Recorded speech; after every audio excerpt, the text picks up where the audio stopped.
When I was a senior in high school, I had a friend named Scott. Most of the details of this story came from him.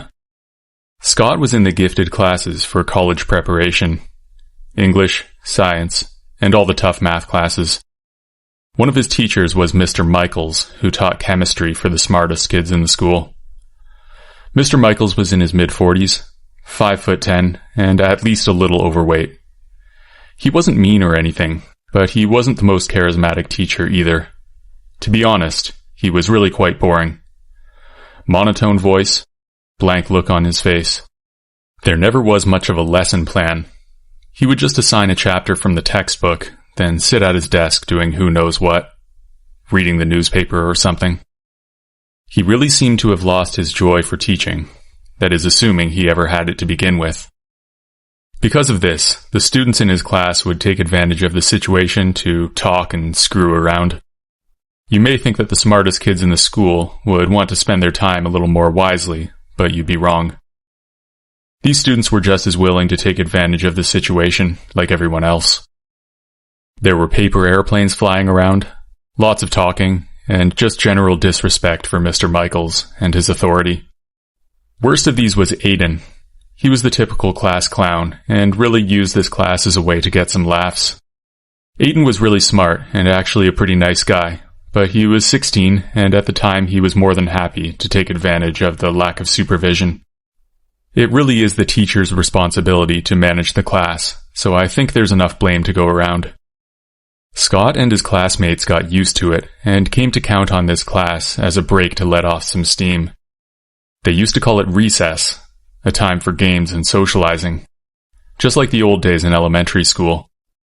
One day, however, things got out of control. Nobody knew why at the time, but one day, Mr. Michaels had changed. His bored facial expression was replaced by an angry scowl.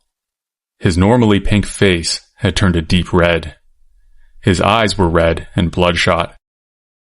He stood up at the front of the classroom and mumbled, "Read Chapter 7, and do problems 1 to 9. Then he walked back to his desk and sat down.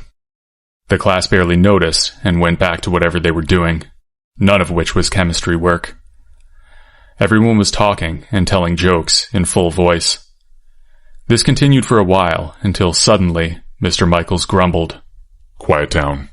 Get back to work." A brief moment of silence followed. I think they were just surprised that he was actually trying to assert some authority in the class. Just then, Aiden stood up and made an impression of Mr. Michaels. He stuck his backpack under his shirt to mimic the teacher's body type and stood there, mocking him. "Quiet down, everyone," Aiden said mockingly, waving his arm and laughing. Mr. Michaels walked over to Aiden, the class erupting in laughter. "Aiden, sit down," he said under his breath. Aiden stood there laughing and making silly faces that were meant to lampoon Mr. Michaels. Anger built on the teacher's face as his student pranced around, disrespecting him. Mr. Michaels pulled his arm back and punched Aiden right in the nose. Aiden dropped to the floor, likely more shocked than hurt. Mr. Michaels stood there, his whole body shaking, tears running down his face. The entire class sat there in disbelief. Aiden sat up for a brief moment, then collapsed back to the floor. It was probably better to stay down. Needless to say, Mr. Michaels was not at school the next day, or the next week. Rumors started floating around in the aftermath of what happened. I can't be sure if it's true, but the dominant explanation was that the morning of the attack, Mr. Michaels' wife had left him and taken their children with her. He was left alone in an empty house. With nothing else to do, he decided to go to work like normal. That stress, combined with his unruly class, caused him to break. You never really know what other people are dealing with below the surface, and although it doesn't excuse what he did, it is important to treat people with respect. You never know who just lost their job, got evicted, or even lost a loved one. Everyone has their tipping point, and on that day, Mr. Michaels reached his. We never saw or heard from him again, but I hope he's gotten the help he needed.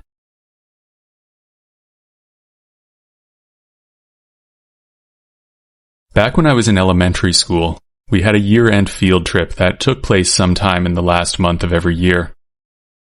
It was a way to celebrate and reward the students for all the hard work we put in to get there. We always looked forward to this time of the year, and it became a fun game to speculate on what the trip might be. It was different every year, but on this particular occasion, there were two options. One was a musical theater production of The Lion King, based on the popular movie that had come out around that time.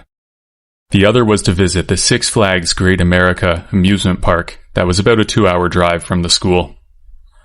I think you can guess what a group of 8th graders wanted. However, it was the teacher's choice to make, and they decided that we would go to the theater.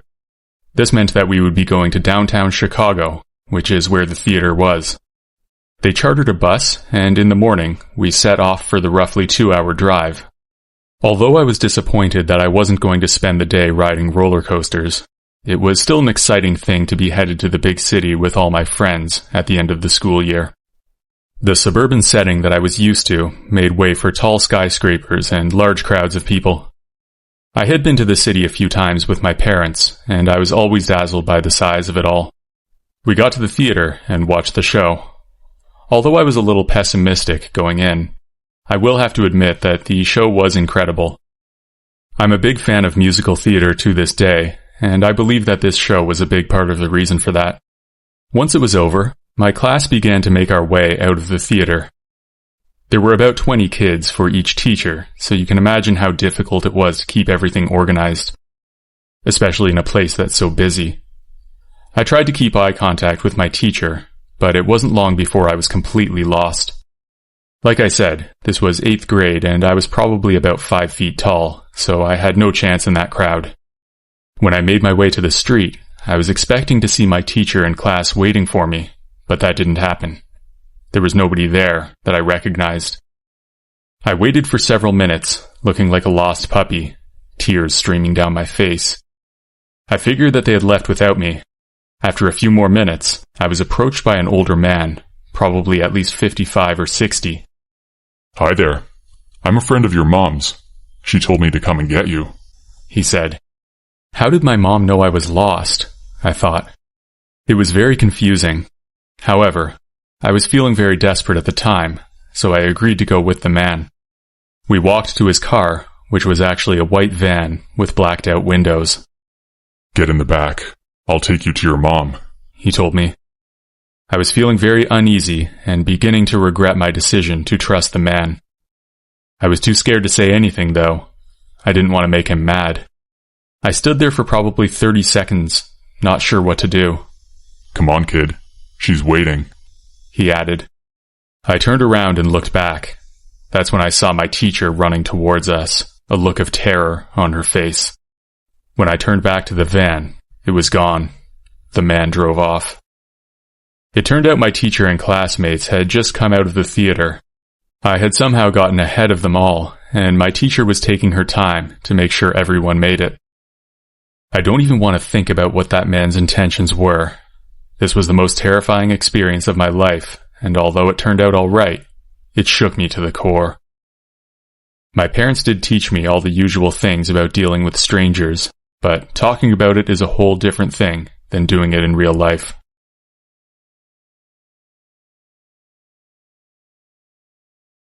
When I was in high school, we had a janitor that gave me the creeps. His name was Mr. Langley, and he was thin, taller than average, with long gray hair. His uniform was ripped and tattered, and I'm pretty sure he never washed it. His smell was something I didn't recognize at the time, but now that I'm older, I know that he smelled like liquor. I wouldn't say he was mean. He didn't show any signs of anger or a bad temper, just kept to himself. In a way, that's even more scary, like he was holding something in, something that could burst at any moment. That was the feeling I got anyway. My school was relatively small, only about 200 students. It was in a quiet neighborhood. There was a parking lot for the teachers and the other staff at the front, and a public park at the back. Me and my friends would sometimes go to the public park for recess, since we felt a little more freedom being off school property. This was technically not allowed, since we were supposed to be on the school grounds during the day. If a teacher saw us, they would usually make us come back. One day, however, Mr. Langley saw us back there. He peered at us through the chain-link fence without saying a word. It's hard to explain, but the look he gave us really creeped us out. He stood there for 10 to 15 minutes, just staring at us. When we eventually came back from recess, I passed him in the hall. Again, he didn't say a word, just looked at me. It may not sound like much, but I assure you, it was unsettling. Another thing I will say about Mr. Langley is that he hated our principal, Mrs. Swiss. Mrs. Swiss was quite the opposite of Mr. Langley. She ran a real tight ship and was not afraid to criticize. She was about 50 years old. Her hair was done up in a professional-looking bun, and she wore a pressed suit with high-heel shoes. She was the type of person who loved to enforce rules and make people follow them. Her style could be described as mean, or even downright cruel. I'm sure she thought she was doing us a favor by having such high standards, but my friends and I didn't appreciate it. Most of the students were afraid of her. She would walk around the playground at recess as if she was looking for students who were doing something wrong. If she came to my group, everyone would walk on eggshells. She was no different to the other members of staff, including Mr. Langley. And to be fair to her, Mr. Langley gave her every reason to criticize. His unkempt appearance, the quality of his work, and I'm sure she noticed that he was a drinker. Needless to say, the two of them butted heads often. They would try to keep their altercations away from the students, but I would see them arguing from time to time. One day, however, things reached another level. I wasn't sure exactly what sparked this one, but my friends and I saw them in a full-on shouting match in the parking lot of the school. Crowds gathered to watch as they went back and forth, hurling insults. Mr. Langley's face turned beet red as his boss screamed in his face. Mrs. Swiss pointed her index finger in his face as she screamed things that I don't care to repeat. It was quite shocking to see two people who should be grown-ups behave in that way. We watched for several minutes until one of the teachers shooed us away.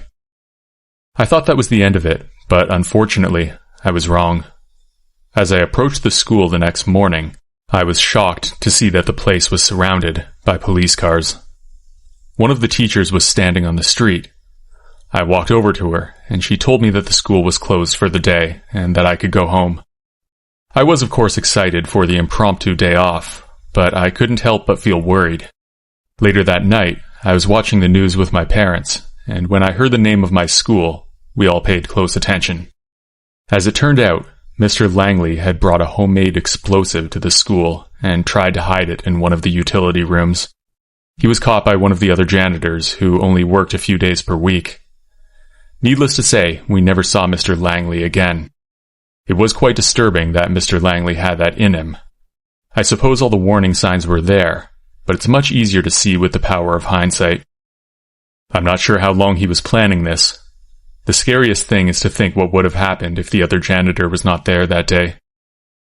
Maybe the fight with Mrs. Swiss was the reason he did it when he did. Perhaps he would have been more calculating, if not for the argument the day before. For all I know, this may have saved many lives, mine included. Nobody can be sure, though.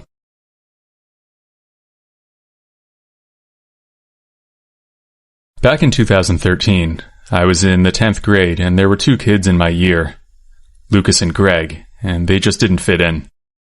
I don't think they were being bullied or anything, not that I ever saw. We even made somewhat of an effort to include them in things in and outside of school. But they were just weird. I don't know how else to put it.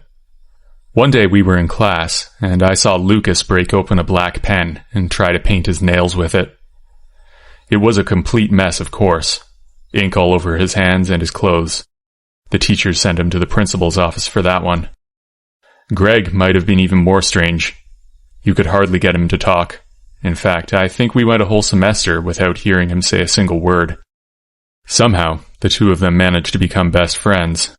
In fact, I don't think either of them had any other friends. It was not uncommon for either or both of them to miss school. That's why I was not surprised when one day they were gone. However, as the days went on and they never came back, we became suspicious. Everyone was talking about it, and everyone had different theories. My friend Andrew said they were sent to a different school, designed for people with special needs. Another popular opinion was that the principal was simply tired of dealing with them, and so he expelled them. Knowing what I know now, I wish either of those was true. About a month after they disappeared, a report came out on the evening news. It turned out that Greg's parents went into his Facebook messages and read his conversations with Lucas. There was ample evidence that the two of them were planning some kind of attack on the school. We never found out exactly what they were planning. The report didn't go into a lot of detail. I think there were some privacy concerns since they were technically minors at the time. Lucas and Greg were sent to some kind of mental health facility. Since they were underage and they didn't carry through with it, legal charges were never filed. This incident was very disturbing to my classmates and I. It's scary to think that I spent years sitting next to these two people who had those thoughts in their minds. We give a lot of credit to Greg's parents for recognizing the warning signs and digging deeper. Who knows what would have happened otherwise?